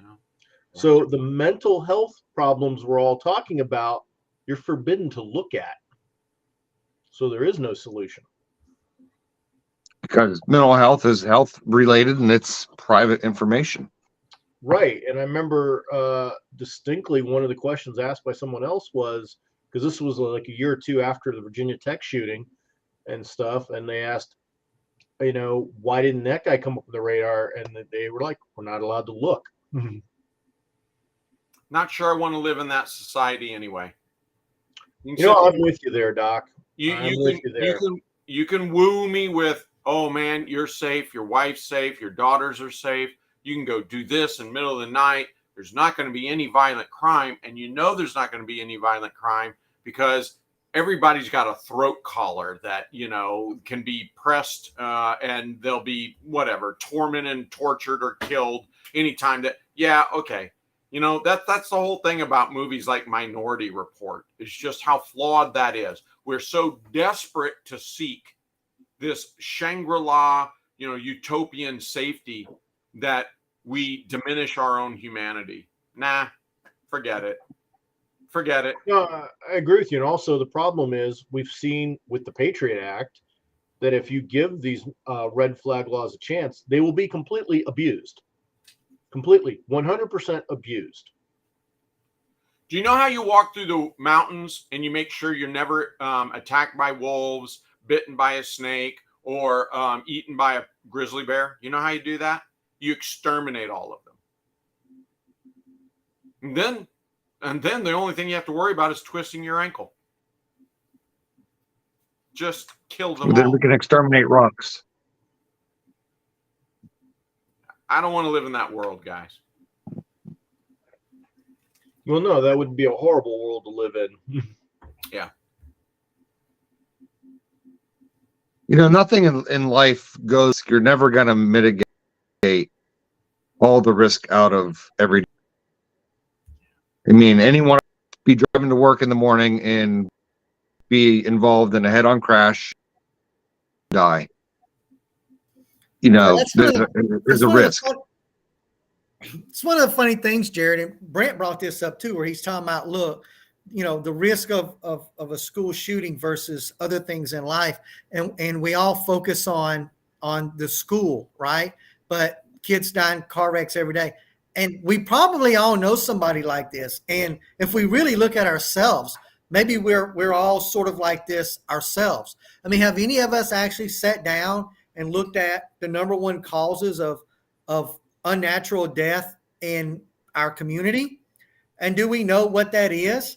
And is it car crashes? And how many of us jump in the car every day and haul ass down the road, going to work, haul ass coming back? I mean, how many of us know people that are afraid to fly or afraid to get on a ship, but they'll jump in their car and load their kids up and beat path 1,000 miles down the road? Or they're worried to death about school shootings, and the same thing. They've got 3 kids in the back seat with French fries and TikTok blaring, right? I mean, that's the real threat. If we're really being serious, if we're really looking at what's going on in our lives and what will probably kill us that we don't have a lot of control over, it's probably hauling down the highway, right?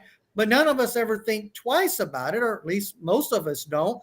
But there are other things that we have these sort of phobias about, or these fears of, that maybe we shouldn't. And look, let's face it.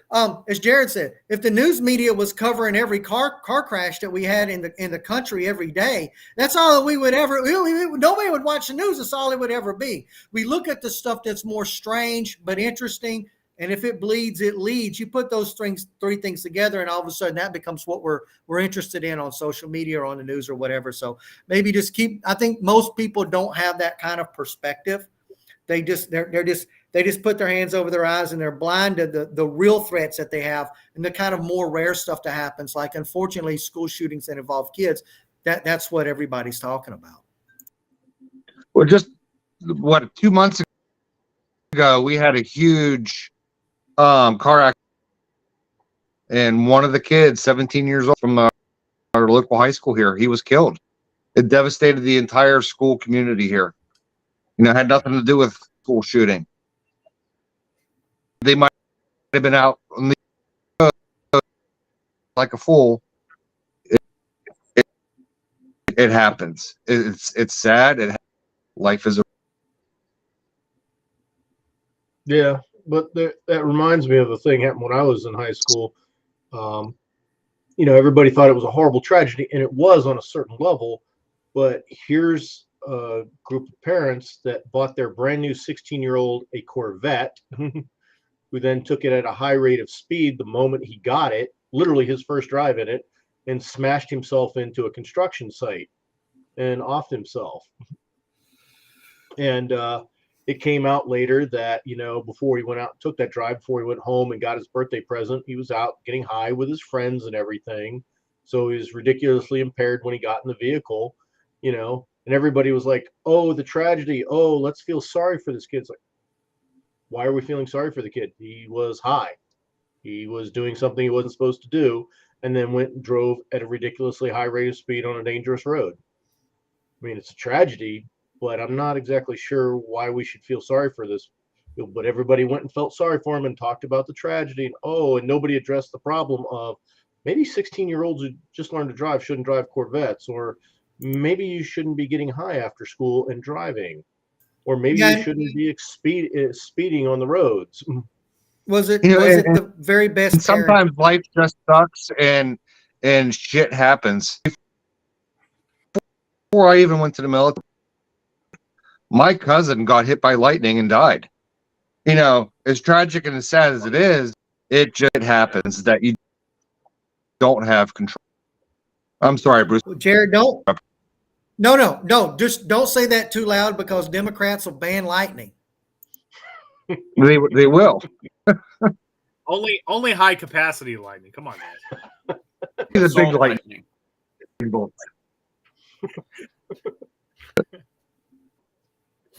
Yeah, there's been a lot of chat here talking about fentanyl, guys. We're not ignoring it. We got it. Like, absolutely, right? Like, that's the latest big thing. Absolutely tragic with poisonings, and it's killing a buttload of kids. man, we got it. We can't sit here and talk about get it all in the 2 hours that we've got. You know, 5-6 years ago when I was in law enforcement, all overdose every shift because we had a batch of fentanyl that came in here, or heroin that was late.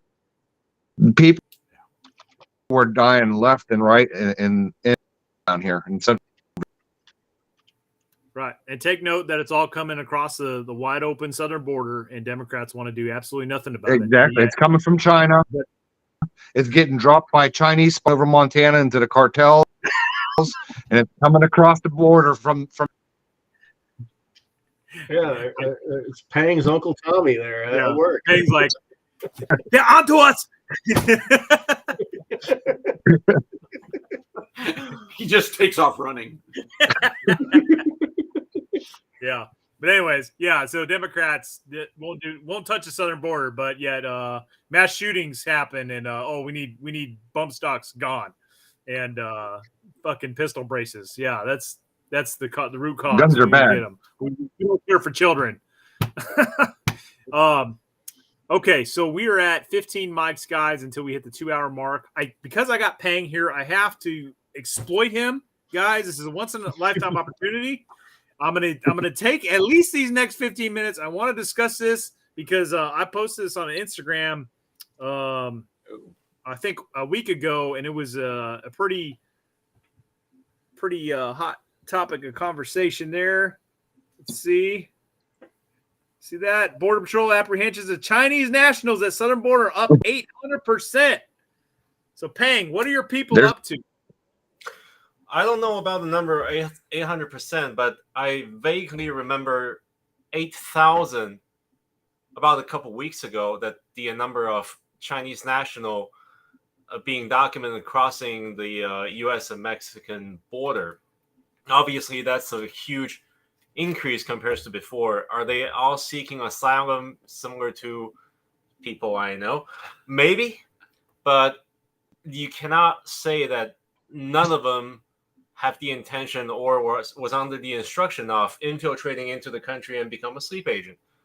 And at the same time, we already know that the Chinese government is working with the Mexican cartel to bring drugs into the U.S. Well, money profit is one, because China is one of the biggest one, if not the biggest one, in producing pharmaceutical material, raw materials. Of course, in this case, it includes drugs, but also any other cold medicine. If you check the box that you got from Walgreens and CVS, 9 out of 10 times it's made in China or imported from China. Right. So money profit is one thing. And the other one that we cannot rule out is, if this is a golden opportunity to take advantage of an open border and send people and create chaos and destabilize the biggest potential enemy that the CCP have, why not? I mean, why not? Yeah, you're right. Why not? Yeah, I have a more benign reason that might be, and not to diminish anything Pang's saying. Look, pharmaceuticals is going to pay to get to Mexico. You're going to pay with that, smuggling in pharmaceuticals, and then you're going to come north.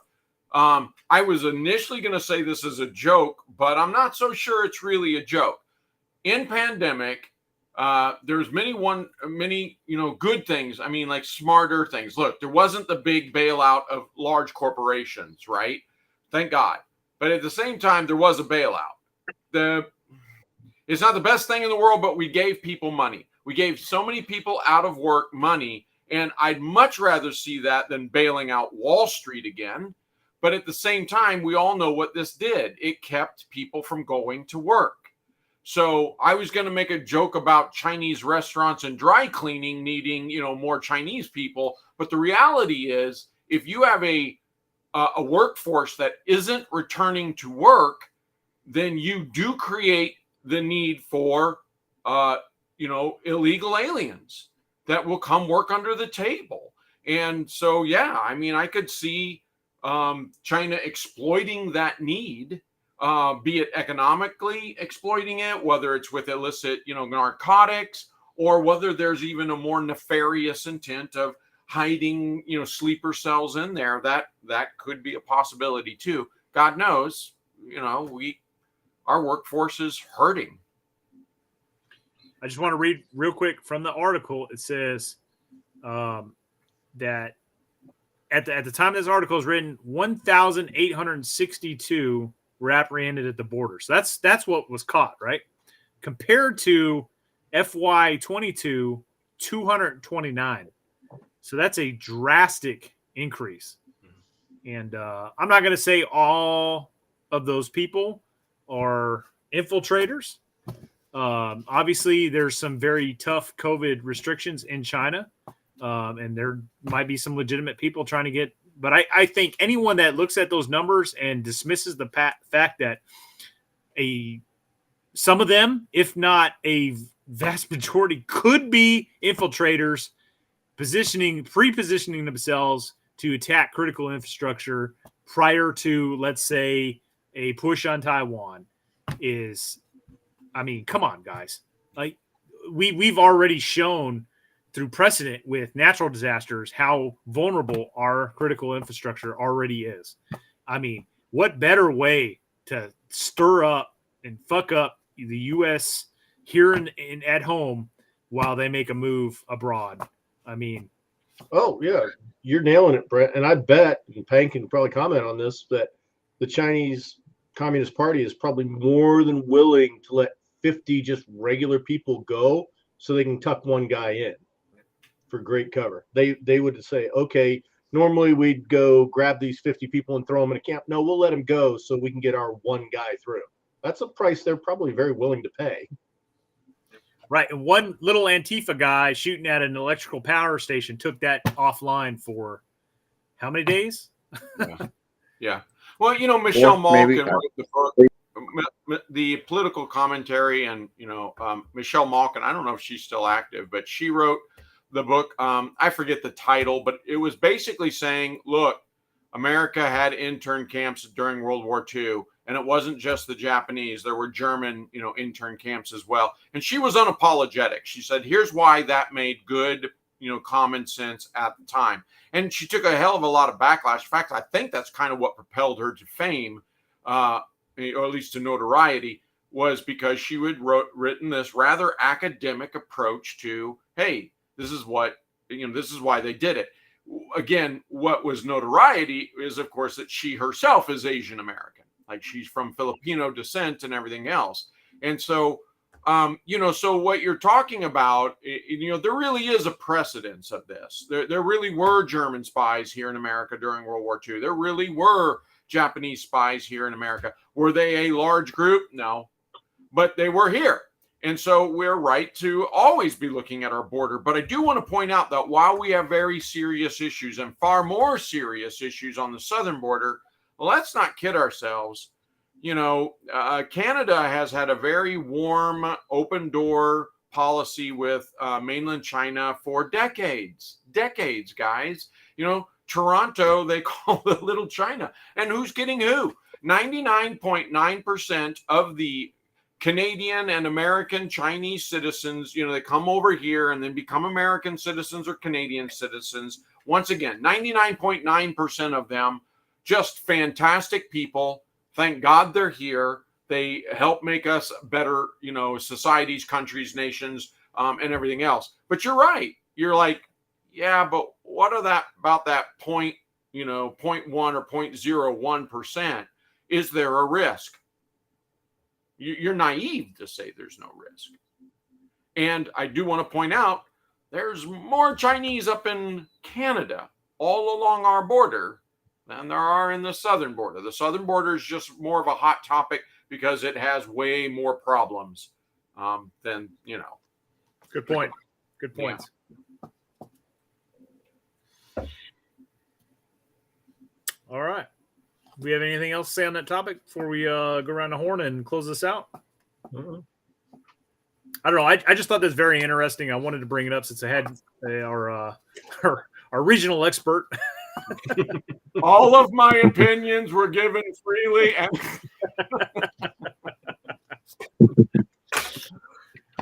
All right, guys. So yeah, what I'm going to do is just go around the horn. Final thoughts on the gun topic, and if you want to hit the Chinese issue, I mean, we briefly covered that. Maybe we'll hit that again in the later topic. So more so with the topic of the hour. So going over to Les, you got the con, brother. All righty. Well, as I said earlier in the stream, the schools need to be hardened. We do need to put bulletproof glass in, even if that makes fire response a little harder. I think we should do it. I also think parents need to step up. Parents need to get in face of the school boards and the PTAs and demand that the funds be spent for the hardening of the schools to protect their children, and also to step up and pull their shifts on guard. And I think if they do that, that will go a long way towards focusing the political apparatus on treating the problem seriously. Coming up on my channel, I've got more gear reviews coming. Soon I'll be getting a video out about the Midnight Brutality match that was held earlier this month. Great night vision match that One Shepherd helped out with and did really good at.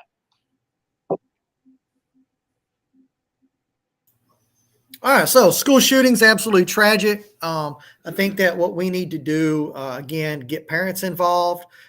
Even if you're not a parent, I mean, I don't have a kid that's in public school or private school anymore, but why should I not have a voice? I live in the community. I have to see these tragedies unfold. Why should I not be involved and out there speaking my voice? I'm not sure, but that's something that we can do in terms of pressuring our very local governments as well as school boards. And if you find a school board that's resistant to the input of parents, you probably need to be asking yourself why. Again, absolutely tragic. We've got to look at what can we do to stop these types of school violence and school shootings, but at the same time not infringe on the freedoms of law-abiding Americans. That's the challenge. That's what we're really facing in this country. We could go either way and come up with solutions, but how do we do both at the same time? One other thing I want to point out, Brent had brought up Brent put his meme up, and I don't know if you've got it available, Brent, but the little "They Live" meme, and there it is. And I know Doc said, "What is that?" He's completely lost, guys.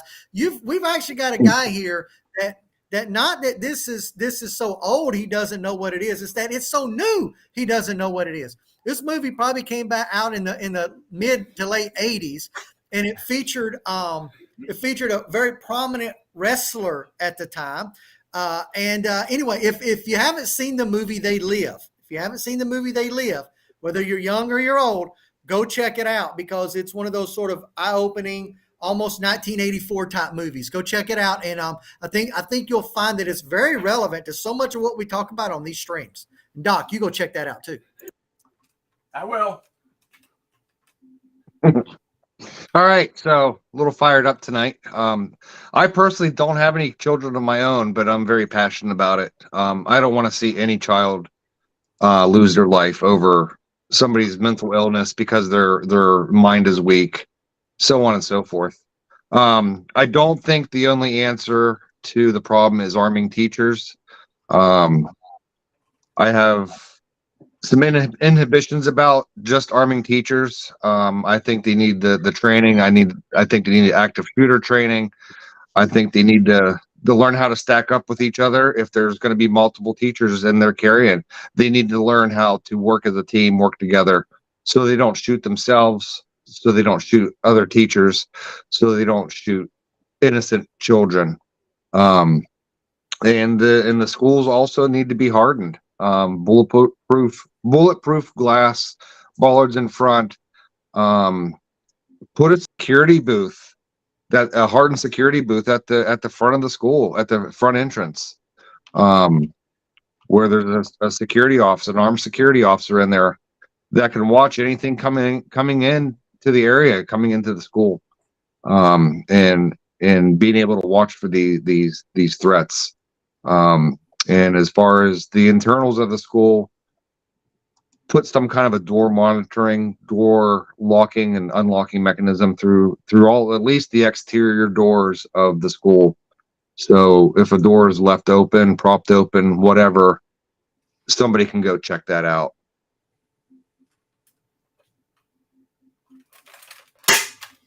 We retired him. So I will be delivering the final message. I think the answer for both mass shooting and crises on the border with a potential third country's infiltration coming in is the same. Increase awareness and make yourself a harder target. For the school, obviously, whether it's training, community project, or community mutual assistance on making the school safer, making the people that needs help gets help, or being identified before they do anything tragic. And for the border, it's going to be the same thing. Obviously, we will have more time to hit it on for the next topic. That, increase awareness and always look out for threat and make yourself a tougher target. Did you really take out Doc? What's going on there? Now he went to the bathroom. Gotcha. All right. Oh, wait, he's back. I'm going to give him a. You have final thoughts, Doc? Of course, I have final thoughts, but they're too secret to tell. No, I just see it as a tragedy, and I don't think we're ever gonna. My thought is this: we're never gonna get rid of risk. You wouldn't even be willing to if you understood what that. I mean, if you stop and think about what that means to individual liberties and freedom, you really don't want to live in a zero risk, existence. And yet, at the same time, I'm very sympathetic to those who earnestly believe they want zero risk. No, that's not what life is about, unfortunately.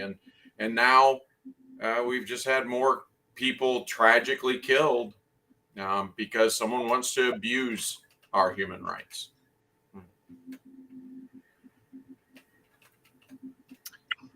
Okay, my final thoughts. So I don't think there's any one sole solution to this problem. Obviously, I'm all for hardening the schools in any way possible.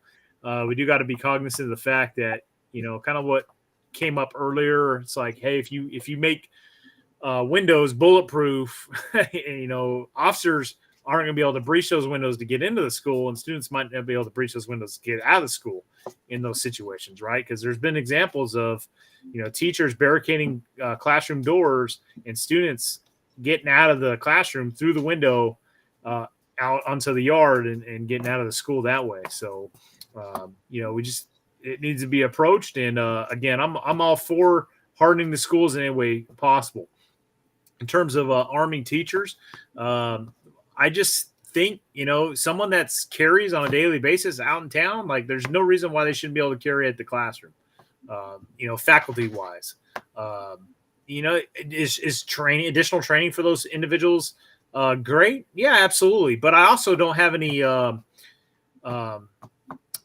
I have no expectation that those teachers are going to be stacking up outside of classrooms and clearing classrooms, right?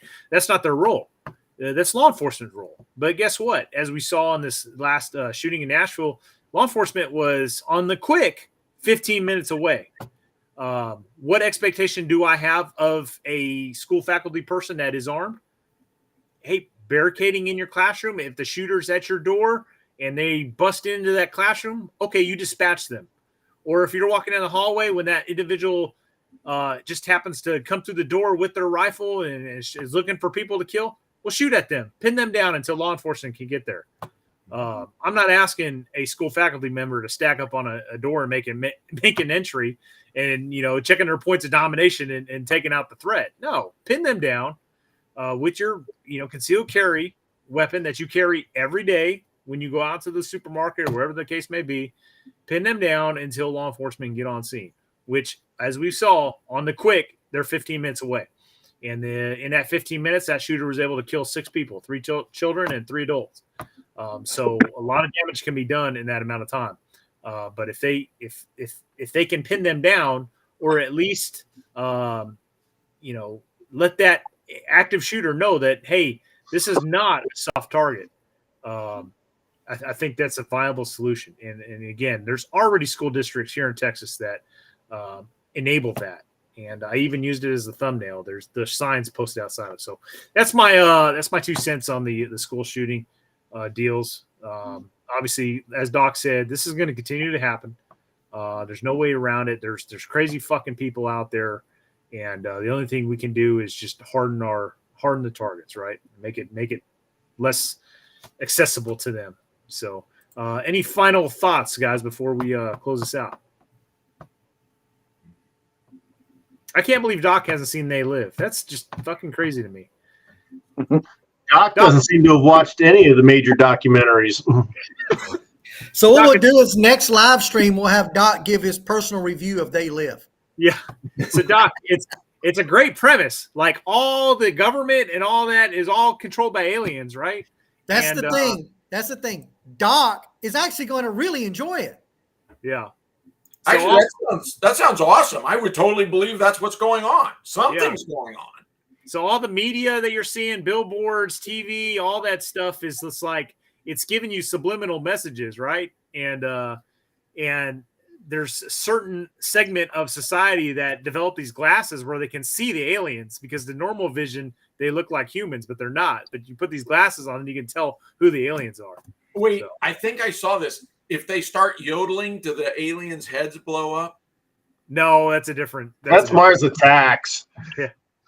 The best is the very end of the movie, though, and this doesn't give away the plot. So I'll tell you, they blow up the sat. Well, I guess you get to a point where the humans can see all the aliens, and a girl is riding one of the aliens, and she looks down and sees him, and the alien's like, "What's the matter, baby?" It's the best part of the whole movie. All right, guys, that's it. Thanks for tuning in tonight. Have a good night. All right.